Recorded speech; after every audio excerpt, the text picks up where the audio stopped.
Well, it's been a while since I did this series, but I am not abandoning it. And today is the next installment of how to build an 8-figure media empire. Today, we're going to talk about 2 very interesting traffic channels that pretty much no one does. And so you are going to get what I like to call a first mover advantage in your niche. Let's get into it. Hey everyone, Greg here. This is one of my favorite series, but it takes a lot of time to do these videos. So hopefully you're enjoying these series. From analytics is one of the more popular series I've done. So that's good. Hopefully I haven't lost you. You're here on the channel. But today we're going to be continuing it. If you need a refresher, I will link to the first video in the 8-figure media series where we take a simple brochure website, turn it into an absolute juggernaut of a media empire over a period of time. Usually this will probably take you a few years at least to do, but it allows you to build a truly life-changing system. And most of this stuff, if you don't recall, is actually built off the similar type of marketing that I do here at Empire Flippers. And we are definitely above an 8-figure company. We're actually above a 9-figure company at the time of recording this video. So this stuff does work. So without further ado, let's get into it. In the last video, we talked about the content tsunami, and in this one, we're continuing that trend with the content tsunami, but instead of scaling our content in terms of written content, we are going to start exploring other mediums. And by mediums, I mean video and podcast specifically, so audio and visual experiences. So these 2 things can set you apart dramatically. No one in the niche site space is ever doing this. I mean, most people in the niche site space aren't doing anything I told you to do in the previous videos for the most part in terms of hiring experts and thinking of themselves as a magazine and media company versus a rank and forget kind of niche website. Since we're trying to build something bigger, it makes sense for us to do video and podcasts. Now, if you're not trying to build something bigger, this might not make sense for you if you're comfortable at, say, the $10,000 or $50,000 a month income. But if you're looking to go really next level or differentiate yourself that help you get in on the higher brackets of the 10 to 50K per month, then this is what you want to do. So the first step is podcasts. Now I say podcast over video for a very specific reason, and it's not really about traffic explosion, but rather about how exponentially easier it is to do a podcast versus a video.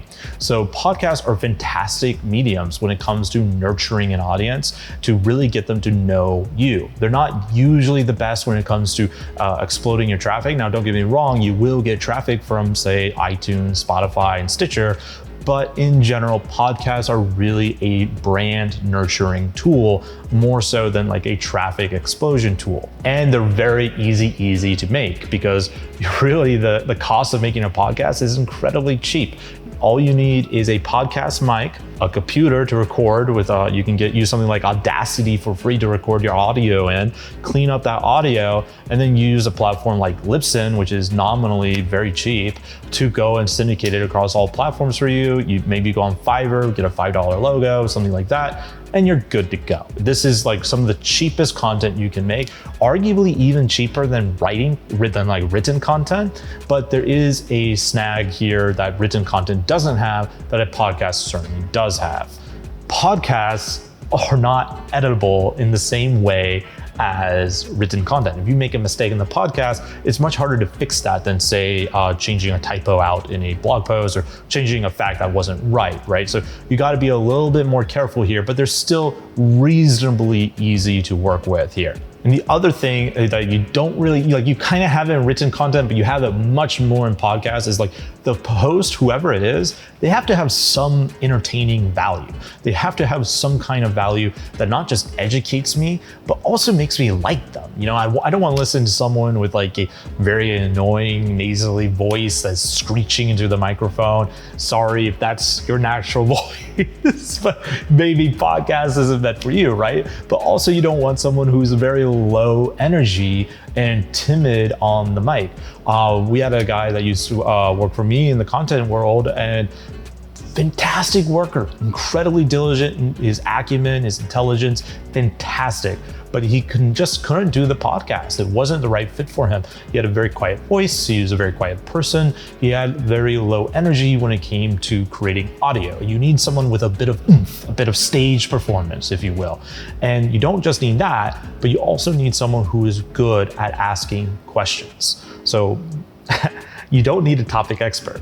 I'm not saying that, and I'll get into why in a second, but you do need someone asking questions, because most podcasts are interview style. Yours doesn't have to be, but I recommend that. Most of them are interview style. So you are bringing on experts into your space, thought leaders into your space, etc., and then they're getting interviewed. Now, the reason why I say the actual podcast host doesn't have to be an expert and should definitely not be you. This should be someone you hire on your team. Maybe your content manager who's already passionate about this would be a good fit. But the reason why they don't need to be an expert is because through the podcast, they become an expert, but they do need to be good at interviewing people. They need to be able to ask the right questions. So even if they're not an expert, that can actually help your podcast be more consumable if your target audience is someone more new to your niche rather than an expert in your niche, right? Because this person will be asking the same kind of questions as your actual traffic coming to your website are also asking themselves. So this is a benefit here.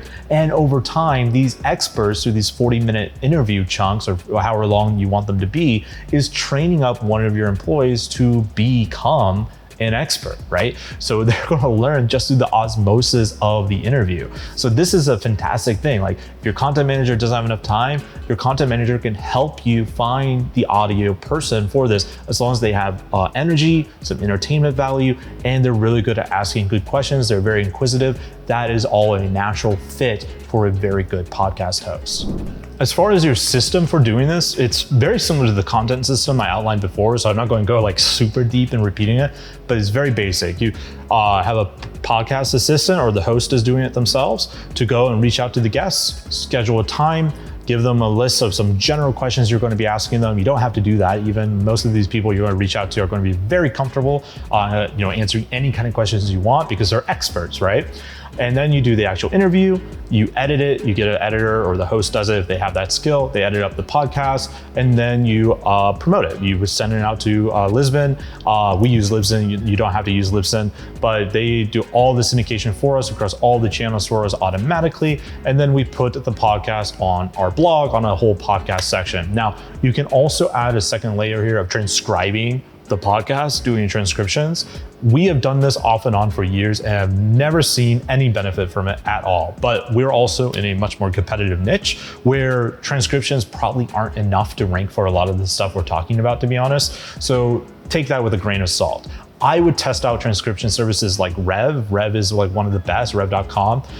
There's other ones out there as well, but Rev does a really decent job, very user-friendly for someone brand new, and just test it out to see if transcriptions work for you. For us, it wasn't, but that might also be because we're in a very competitive environment versus, someone, doing a microwave on, or podcast on microwaves, right? Whatever. Which brings me to the next point. Most of you are probably wondering, like, God, I'm writing about microwaves. How am I going to do a podcast on this, right?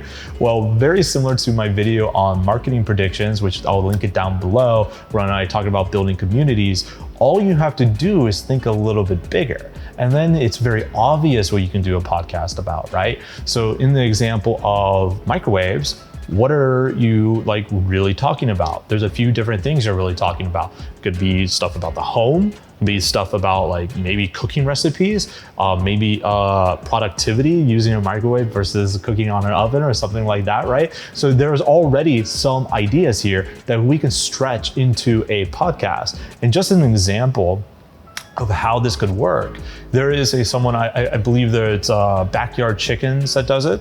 They have a whole blog that's just talking about chickens, raising chickens, and I'm pretty sure they have a podcast, or at least they used to, all about raising chickens. And that is the only thing they ever talked about on that podcast. Your podcast, if you're selling microwaves, could be how to make a better home, or maybe a smart home, all the new gadgets coming out for homes, right? Or how to be productive at home, or recipes, all that kind of stuff, right? There's tons of cooking podcasts out there, all sorts of stuff. Like, you would think cooking doesn't lend itself well to being a podcast because it's not visual, but people listen to them. People listen to these podcasts, right? So all you have to do is go one step up further, which shouldn't be a big problem for you at this stage because you're already thinking much bigger than a niche site. You're thinking like a magazine, right?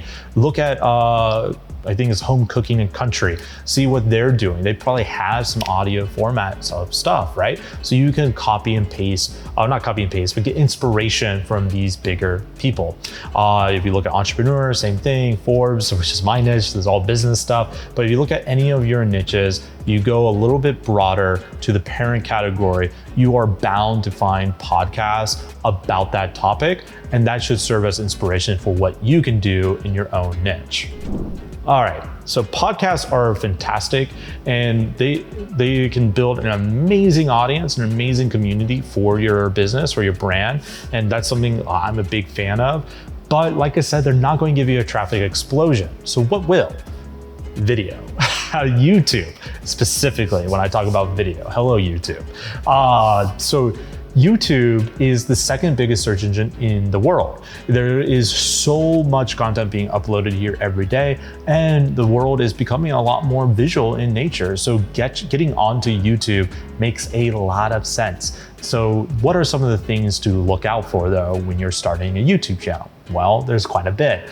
The first one is who is on the YouTube channel. It shouldn't be you, right? Unless you're building something that you really want to go really, really big, then you can use the founder magic to bring that to life. Like if you're the one actually passionate about your niche. But if your plan is to sell the business, you really need someone else that isn't you, because the new owner can't do what you're doing most likely, right? And there's going to be an interruption. So when we first started this channel, people sometimes ask us why we have two YouTube channels. We have the main Empire Flippers channel and then this one, both greatly called Empire Flippers. I should probably change this one to like Empire Flippers TV or something. Let me know down in the comments if you want me to do that. Anyways, the reason why we did that is because our main channel is basically an audio dump for speeches we give, for podcasts we give, seller interviews we give, all that kind of stuff. It's just this like chaotic mess of a bunch of different things, and it's not optimized at all for YouTube. Versus this channel is very much optimized for YouTube as much as we can figure out how to do at least. So in this, for example, there's one person on this channel, just me. When I first started this channel, my initial vision was to have other people at EF on this channel, but my consultant, Nick Nimmin, I'll link him down below, fantastic YouTuber. He told me that it would actually be better if we wanted to expand with another EF employee doing video to make them make their own channel. So because the audience will be more branded to me and just like his audience will become more branded to him, which makes sense.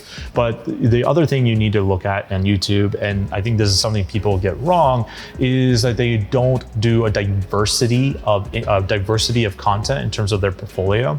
So when you're first starting out, you have 0 subscribers, 0 lists, anything like that, you should be primarily focused on keywords, keyword-centric videos. So you can use a tool like Ahrefs or TubeBuddy. I use both. I think TubeBuddy might be slightly better because they're specifically made for YouTube.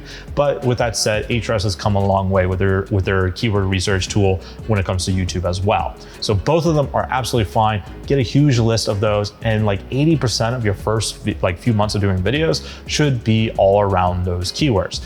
But you shouldn't just be doing that. The other 20%, and as the months go on, this becomes bigger and bigger, you should be looking at doing just interesting videos that will hit the browse and suggest. So you need to become and browse and suggest. And what I mean by that is the homepage of YouTube, because the way the algorithm works, from what I understand, and maybe this is completely wrong, I'm not a YouTube expert, but from what I understand, when your video gets published, YouTube will first show it to all your subscribers. That's why you build all the organic content that's driving the SEO stuff, so you can build up your subscribers, right? So YouTube has more subscribers to show it to, thus they have more data of who is who in your audience, and then they do the next concentric circle. After they show it to your subscribers, they show it to the people like your subscribers, then people like them, and then it eventually gets broader and broader. So you'll see your click-through rates and impressions, or your click-through rates basically go down, because as YouTube is promoting your video, it's to a broader and less targeted, less interested audience. And YouTube is basically seeing, well, how far can we stretch this? And it eventually will cap you more or less once it figures out what that was, because suddenly the audience is just not interested in this content at a certain point, right? It's too broad, right? And this is why a lot of our YouTube videos, by the way, get low views, because I'm in a very small niche. For you, you probably will get a lot more views than me much more quickly because most people are operating in not a niche and a niche within a niche. So there's that.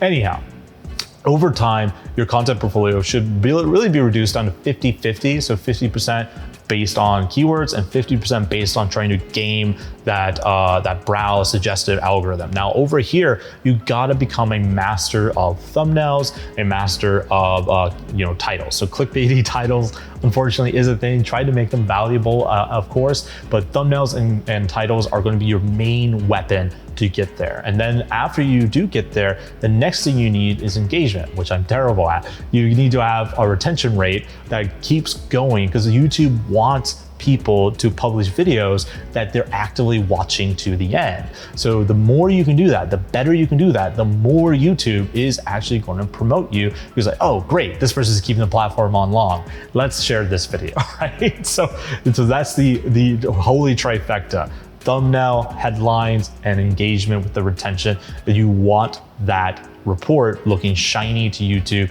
and you're gonna do pretty well. But like I said, when you first start off with no subscribers, I personally think you're better off going with SEO keywords. So let's talk a little bit more about YouTube here in terms of setup, because this is actually a lot more difficult in terms of doing video at all, whether it's YouTube or other kinds of video. I think this is the hardest kind of content to actually do for most people, especially if you're hiring someone to do it for you. It can be difficult, right? Because there's a bunch like conflicting visions, all that kind of stuff, and it's just more costly. I mean, even the bare minimum, the equipment you need a good camera, you need a good microphone, a tripod, you need a place to actually do it in, hopefully with light. I'm in this, at the top of this Bangkok skyscraper right now, the sun's setting, so I'm probably going to lose my light here soon. But so you have a lot more constraints, right? Than you do with a podcast. Whereas a podcast is very easy to do the roadshow and you don't need much of a setup. I used to do podcasts, my very first apartment in Vietnam, where my desk was literally a mini fridge that I put the laptop on, and that was it. You know, like the other person on the other side might have thought I was in this like $1 million office, right? But here I am in this like $5 a day Vietnamese apartment, speaking with my beautiful bold voice into the microphone. And they never knew.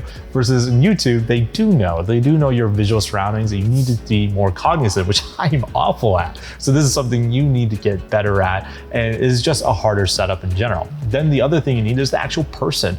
Just like the podcast needs someone who's energetic and powerful and inquisitive, the YouTuber also needs to have these kind of traits. Maybe a little bit less on the inquisitive because usually you're not interviewing someone, but they also need to be more of a true expert on the subject that they're talking about, because it's going to be pretty obvious if they're just reading from a script. It's like the best if you can just riff on what you're talking about. It's similar to what I am. Like I have a video script, and it is just like bullet points that is more similar to a memory jogger, because like I can only remember 3 bullet points anyways. I have a memory of a goldfish. So like doing video in general is much harder. You need someone with that energy, with that pizzazz, so to speak, and who is a passionate expert ideally, because that passion will be infectious, and the fact that they're an expert in the topic at all really just will make your audience trust your YouTube channel even more.